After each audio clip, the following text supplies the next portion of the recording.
Voilà. Et dans les choses qui sont notées par une enseignante, pour le coup, c'est que ses collègues et elles-mêmes ont changé leur méthode pédagogique, qu'ils ont également une meilleure connaissance des TND et que cela a favorisé, en définitive, l'inclusion des élèves. En quoi est-ce que l'autorégulation intéresse les élèves avec 10 ? Alors, pour cela, effectivement, vous allez voir de magnifiques illustrations. C'est Julie qui a ce talent d'illustratrice, enfin pas d'illustratrice, mais en tout cas de faire des sketch notes assez régulièrement sur les conférences. Donc voilà, donc vous aurez un visuel qui va accompagner notre discours. Donc je vais me faire le porte-parole en fait de cette intervention, et puis Julie se chargera de faire la conclusion. Voilà. Alors déjà pour vous dire que pour essayer de mesurer quel est l'intérêt de cette nouvelle forme d'accompagnement que représente l'autorégulation pour des élèves avec 10. D'abord, quelques petites précautions sur le fait qu'on utilisera le terme TND, souvent un peu par raccourci, même si TND ne constitue pas en soi un diagnostic et qu'il se réfère au TSA, au 10, au TDAH et au TDI. Voilà, par raccourci, on utilisera ce terme-là. Et puis, autre précaution, l'autorégulation s'est déployée en France dans les écoles, déjà depuis quelques temps, mais concernant des élèves avec TSA, des élèves autistes. Donc l'extension au TND est très récente, puisque c'est depuis cette rentrée que nous avons des cahiers des charges qui prévoit l'extension à la fois au second degré et à la fois à l'ensemble des troubles du développement, donc au-delà de l'autisme. Ceci dit, on a quand même un collège notamment qui a travaillé en avance de phase sur cet élargissement au TND, et également de lycées professionnels qui, dans le cadre de l'élaboration de ces nouveaux cahiers des charges, ont eu cette entrée aussi TND. Voilà. Alors, pour montrer l'intérêt que présente l'autorégulation pour des élèves 10 ou avec 10, d'abord, on a souhaité s'appuyer sur l'enquête FS10 et Poppins. Alors, on ne va pas vous refaire, évidemment, la présentation qui a été faite ce matin, mais relever quelques éléments qui ont été exprimés dans le cadre de cette enquête. Notamment, vous l'avez vu ce matin, des questions qui concernent l'estime de soi et la baisse de l'estime de soi chez les élèves avec 10, la question des moqueries, du harcèlement, donc quelque part de la place de l'élève dans la communauté scolaire, des problématiques ont été évoquées, d'aide aux devoirs, etc., de l'aide à la scolarité, l'accès aux professionnels de santé, à la rééducation, le temps aussi qui est consommé pour accompagner vers ces professionnels, des idées qui étaient indiquées également comme des idées clés sur le fait que c'est un parcours du combattant. Alors on le sait, c'est le cas pour beaucoup de familles qui ont des enfants en situation de handicap. La question des délais d'accès aux prises en charge orthophoniques, psychomotriciens, etc. La charge que ça représente mentalement pour les familles, la charge mentale, et puis des points qui ont été abordés comme la méconnaissance des enseignants des troubles 10, la problématique de leur formation. Des points qui ont été évoqués également concernent la coordination entre les professionnels, les notifications MDPH, et puis un besoin a été noté aussi urgent de sensibilisation et de soutien dans l'environnement scolaire. Voilà. Et puis également la question des dispositifs qui sont PPAP, PPRE, etc. Toutes les problématiques qu'on peut relever sur ces sujets-là, je ne reviendrai pas, mais simplement avec des problématiques de mise en place des aménagements scolaires qui sont considérés comme insuffisants. Voilà, y compris des enfants qui ne bénéficient pas de la mise en œuvre de dispositifs. Voilà. Donc, et on a entendu aussi sur la première table ronde des problématiques sur la gestion des émotions, sur la question de l'estime de soi également, etc. Donc, je crois qu'on partage tous ce même constat, malheureusement.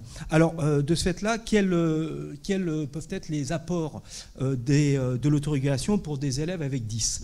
Alors, je vous signale qu'il y a une recherche en cours qui s'achèvera en 2026, qui est mené par le Centre de recherche en éducation de l'Université de Nantes et qui est financé par la CNSA et qui concerne la mise en œuvre et les effets des dispositifs d'autorégulation dans le contexte scolaire ordinaire pour des élèves avec un TND.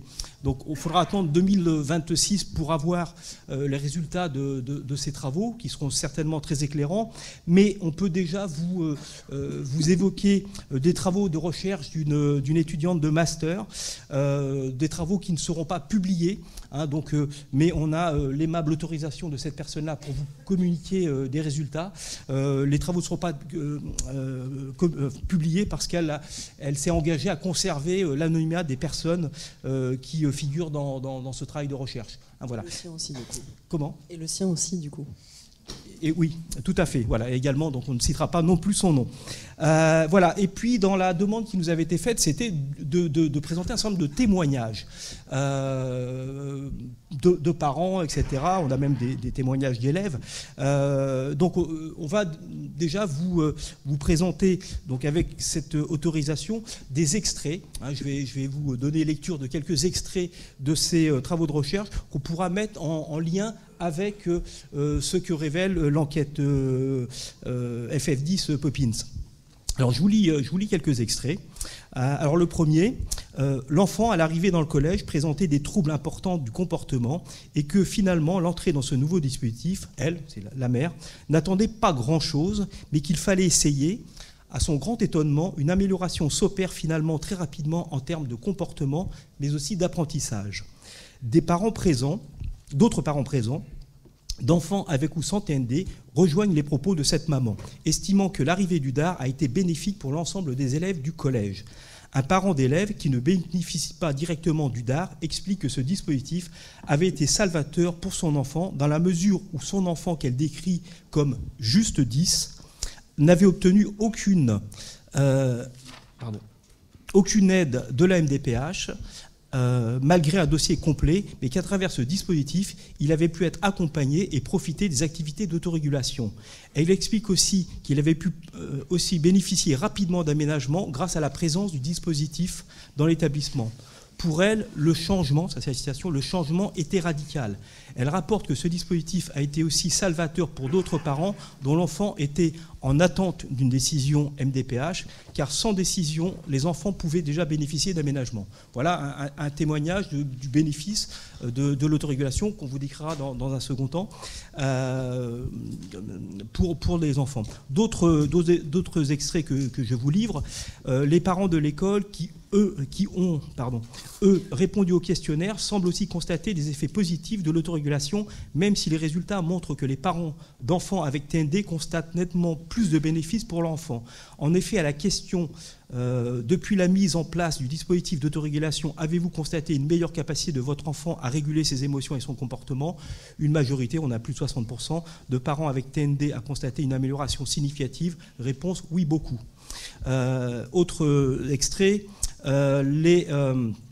je vais peut-être résumer, je ne vais pas lire l'ensemble des extraits, mais ce qui est constaté également, c'est qu'il est indiqué par les enfants que 40% des enfants avec TND indiquent que cela les a beaucoup aidés.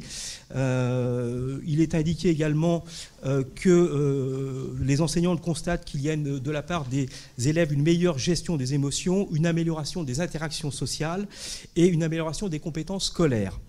La question qui était posée aux enfants, si je ne dis pas de bêtises, c'était la question, voilà, est-ce que tu arrives à te faire des amis ? Est-ce que ça se passe mieux dans ce cadre-là ? Et donc, effectivement, une bonne partie des enfants répondaient oui à cette question. Tout à fait.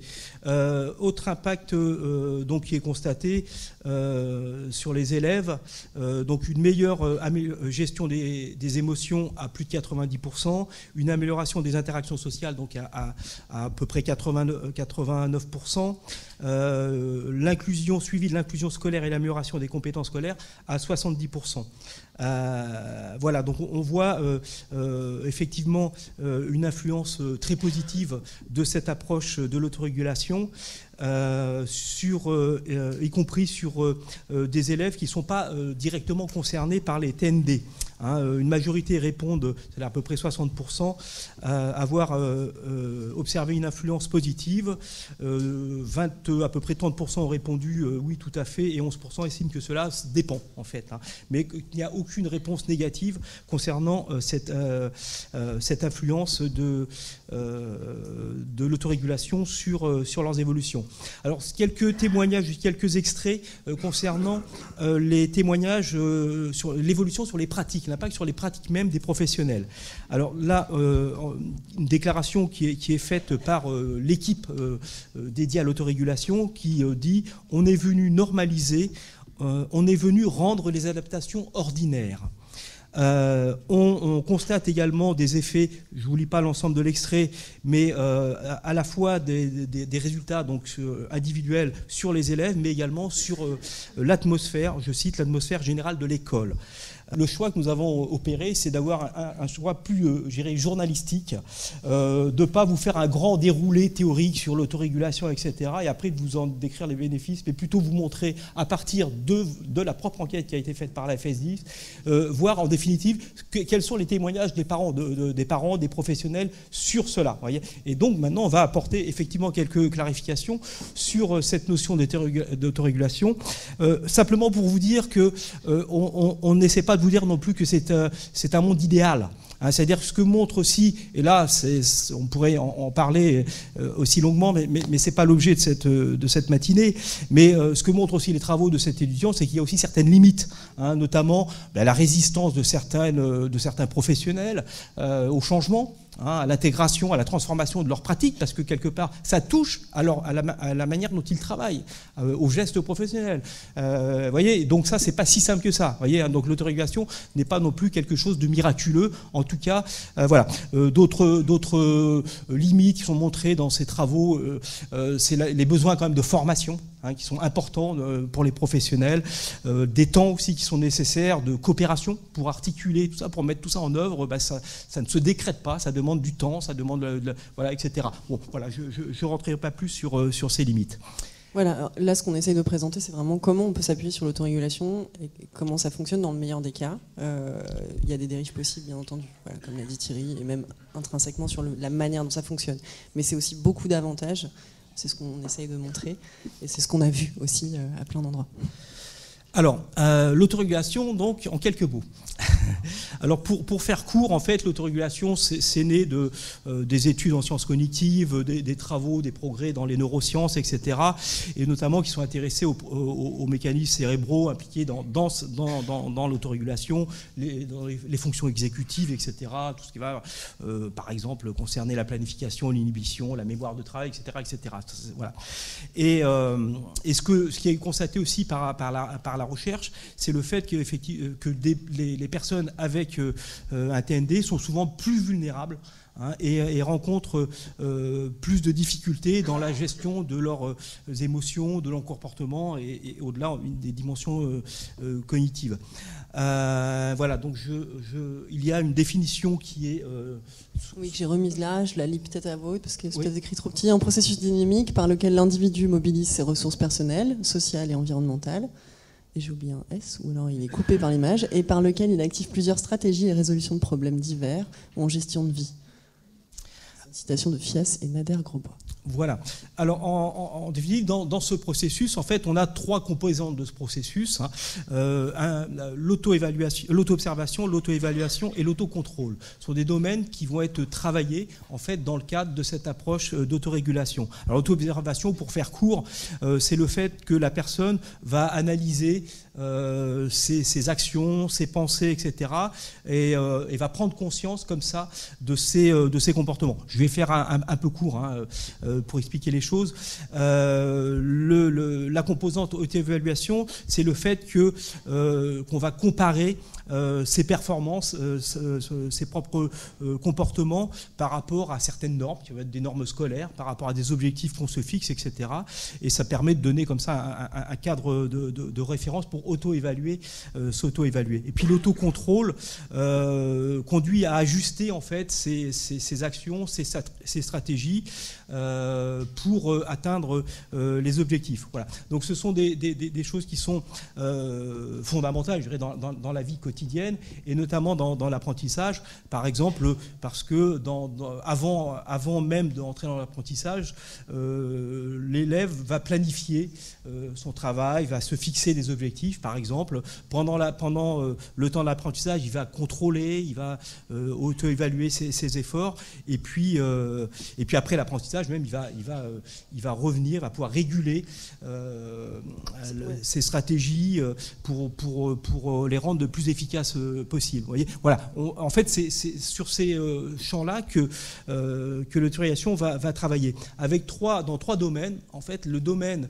émotionnel, où on va retrouver en fait ces composantes-là, c'est-à-dire que si je prends le domaine de l'émotion, l'auto-observation va conduire à prendre conscience de ces émotions, qui peut renvoyer à du stress, à de l'anxiété également, etc. À l'auto-évaluer, on va retrouver cette composante-là pour voir si, en définitive, l'état émotionnel est conforme à la situation qui est proposée. Et puis, l'autocontrôle va permettre de réguler ces émotions. Donc, on va travailler sur ces domaines-là avec les élèves. On est référé de toute façon au programme, c'est-à-dire qu'il faut penser que l'autorégulation, c'est pas... Pour les enseignants, ils ont toujours l'impression qu'on leur rajoute quelque chose, mais effectivement, ce qu'ils constatent, c'est que c'est bénéfique pour les élèves, pour tous les élèves. Mais on retrouve des éléments dans les programmes, par exemple sur les compétences psychosociales. On peut faire des liens. On le voit sur de la dimension métacognitive notamment, qu'on voit dans les programmes, sur la gestion des émotions, qui est beaucoup aussi travaillée dans le cadre scolaire. Voilà. En tout cas, ce qu'offrent ces cahiers des charges, c'est le fait de penser avoir une évolution des pratiques des enseignants. Parce que le levier, c'est ça, c'est-à-dire c'est pas une enclave médico-sociale au sein d'un établissement, c'est bien l'idée d'avoir une équipe qui élargit ses compétences et qui va faire évoluer ses pratiques. Alors on ne sera peut-être pas tout à fait dans l'ordre des diapositives, mais par exemple, avant il y avait un cahier des charges des dispositifs d'autorégulation, maintenant ça s'appelle l'autorégulation au collège, l'autorégulation à l'école, etc. C'est pas anodin. C'est-à-dire que le terme dispositif, on l'a quasiment éliminé, à part à la fin pour des raisons administratives, d'affectation des moyens notamment, mais l'idée c'est bien d'avoir une école autorégulée, un collège autorégulé, que ça soit vraiment une pratique qui se déploie. Voilà, avec cette présence médico-sociale qui élargit les compétences, avec des interventions qui se font auprès des élèves avec TND, dont les élèves 10, mais aussi auprès de toute la communauté éducative. Voilà, donc on est sur quelque chose qui vise à transformer vraiment les choses. Le respect des recommandations de bonne pratique de la HAS, qui devient une obligation dans ce cahier des charges, la supervision qui est nécessaire, toutes les dimensions de formation, de coopération. Vous voyez, là aussi, je fais rapidement des liens avec ce qui t'a dit dans l'enquête ou dans ce que disent et même tout à l'heure sur la formation, c'est-à-dire que là, le gros avantage, c'est qu'on a quand même une équipe qui est présente, donc la formation, elle est articulée à la pratique de manière systématique. On a une question, voilà, on n'a pas besoin d'aller faire un parcours de formation en distanciel sur son temps perso, voilà, d'aller acheter des bouquins parce qu'on se pose plein de questions. En tant qu'enseignant, je suis une ancienne enseignante spécialisée, donc voilà, c'était un peu ça que je faisais. Là, c'est sur place, voilà, on a les gens sur place, on a les situations sur place, et la formation, elle est située. Et ça, je pense que c'est une vraie plus-value, et c'est quelque chose qui permet vraiment aux enseignants de se sentir plus à l'aise et de modifier leur pratique. On aura là qui vont se déployer dans les semaines ou mois à venir 6 collèges supplémentaires, 2 lycées et une école d'ici juin 2025, et on prévoit d'ici 2027 1 à 45 écoles. Parce qu'en fait, il y a le choix soit de déployer l'autorégulation, soit d'être sur une unité d'enseignement autisme. Donc c'est pour ça qu'on est sur une fourchette. Et 75 collèges et lycées supplémentaires. Ce qui veut dire qu'on aura déjà, on est sûr d'avoir en 2027 plus de 200 écoles et établissements qui fonctionneront en autorégulation. Et tout ça est né en 2016 en Nouvelle-Aquitaine. Juste pour expliquer mon petit œuf bizarre. Voilà. Et puis, il y a, juste pour vous indiquer, il y a dans le cadre d'une expérimentation des PASS, des pôles d'appui à la scolarisation qui sont expérimentés actuellement en France, il y a un département qui envisage de s'engager massivement dans l'autorégulation. Oui, voilà. Et du coup, je termine très très vite avec la conclusion, mais je pense que j'avais envie de mettre l'accent vraiment là-dessus, c'est-à-dire qu'un établissement d'autorégulation, on n'a pas parlé de dispositif du tout là. Un établissement d'autorégulation, c'est vraiment une action pour un environnement nativement accessible. Je trouve que mettre l'accent sur l'environnement, on a du mal à le faire, même si depuis 2005 on en parle beaucoup. Qui instaure une culture de l'aménagement, une culture qui passe aussi par la formation, on en a déjà parlé, et donne du coup plus de place à la réponse aux besoins plus spécifiques. C'est-à-dire que ça n'oublie pas les besoins plus spécifiques, mais en revanche, une fois qu'on a installé un environnement nativement plus accessible, on est quand même plus disponible pour aller voir ce qui se passe pour tel et tel enfant en situation et essayer de répondre de manière plus précise, parce qu'on est déchargé déjà de tout un tas de choses et qu'aussi on n'a pas d'artefact parasite qui vient qui vient laisser à penser qu'on devrait faire quelque chose qu'en fait on n'a pas besoin de faire si on est dans cet environnement-là, et du coup on a des réponses plus précises. Froncer des yeux, c'est pas bon. Je voudrais juste témoigner de ce groupe de travail qui s'est très bien passé, et je redis que c'est la première fois que je participe à un groupe de travail en présence de la DGESCO où tout n'est pas réécrit par derrière dans le dos des familles. Ça, c'est très important. Et ce qui est encore plus important, c'est qu'on était dans les troubles neurodémentaux, mais il faut savoir que l'autorégulation, telle qu'il avait été pensé avant, était que pour les TSA, les troubles du spectre de l'autisme, sans déficience intellectuelle. C'était déjà, on éliminait une partie des TND.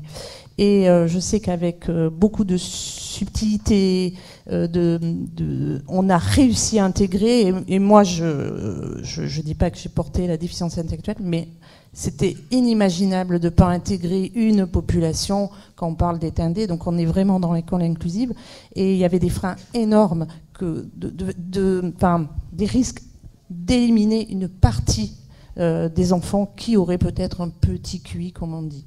Voilà. Je crois que ça réinstaure une dimension qui est hyper importante d'éducabilité. Du coup, oui, je voilà, pas réussi à le dire. Tu sais qu'un trouble du langage, ça commence comme ça. Hein. Bah voilà.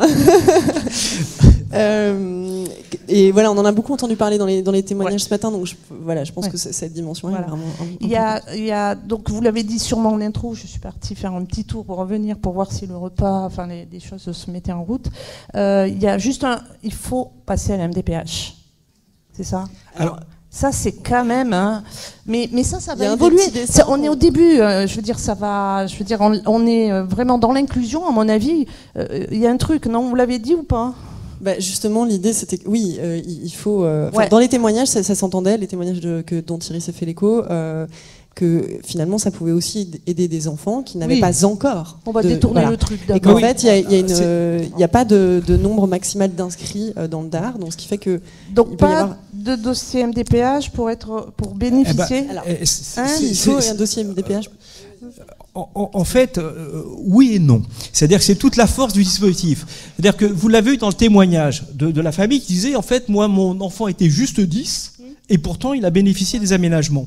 Et c'est toute la souplesse qu'on a souhaité introduire. Je vous invite vraiment à lire ce passage-là sur les effectifs. Parce que c'est vraiment fondamental. Parce que là, on a introduit quelque chose qui est nouveau, c'est d'avoir une approche qualitative et pas quantitative.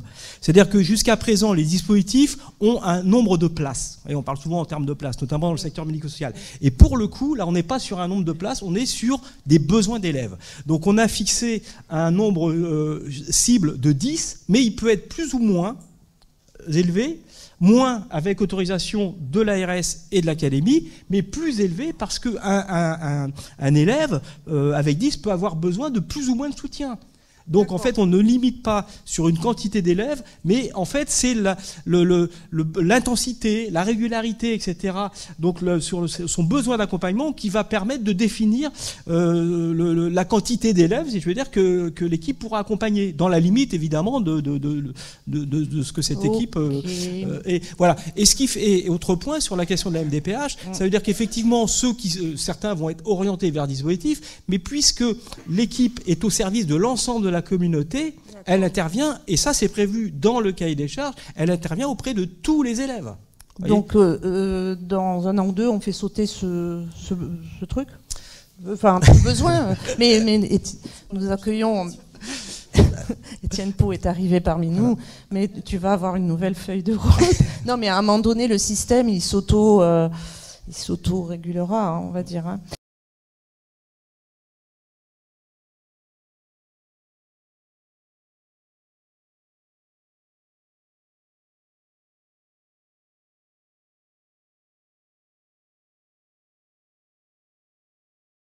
Alors, il est 12h20. Peut-être qu'on prend une question, une. Alors, Christine, ouais, honneur. Après, je serai là sur le temps de la pause méridienne si vous voulez avoir des échanges plus directs. Elle va plus vouloir poser de questions. Vas-y, pose la question et après, on va... Merci beaucoup pour cette présentation qui offre des nouvelles perspectives. Hein. Et j'entends bien qu'on va changer l'environnement, mais alors on demande aux enfants d'être 10, donc d'avoir un diagnostic. Donc on part du trouble. Alors, encore une fois, les aménagements n'attendent pas forcément les choses. C'est-à-dire que, vous voyez, c'est-à-dire que puisqu'on fait bouger la pédagogie des enseignants. Ouais. Donc, effectivement, encore une fois, il y a ce qui peut être spécifique. Il y a des choses qui nécessitent une vraie expertise en fonction du trouble. Ça, on ne pourra pas le nier. Oui. Mais ça n'empêche pas que d'agir sur l'accessibilité universelle, clairement, permet déjà aussi de prendre en compte un certain nombre de choses. Vous voyez, l'accessibilité universelle. Ah oui, le fait que c'est ce principe-là. Hein. Oui. En partie, parce qu'encore une fois, on ne nie pas la spécificité du trouble, mais on travaille énormément sur cette question d'accessibilité universelle en modifiant les pratiques des enseignants. Et pas seulement, enfin, on travaille avec tous les professionnels d'un établissement, hein, y compris le périscolaire, etc. C'est ça l'idée. Et de les former également à l'adaptation. Vous voyez. Donc, alors justement, ça m'amène à rebondir sur, mais qui va former les enseignants? Alors, qui va former? Alors, c'est un élément qu'on n'a pas évoqué. J'ai bien entendu qu'on allait travailler sur l'inhibition, sur la mémoire, sur des choses qui sont éminemment neuropsychologiques. Hein. Donc, qui va les former? Alors, vous avez d'abord cette équipe d'autorégulation qui est formée. Vous avez un enseignant qui est formé. Oui, mais formé par qui? Voilà. Voilà. Après, la qualité de la formation, c'est certainement un sujet. Mais vous voyez, en tout cas, ces équipes-là sont formées.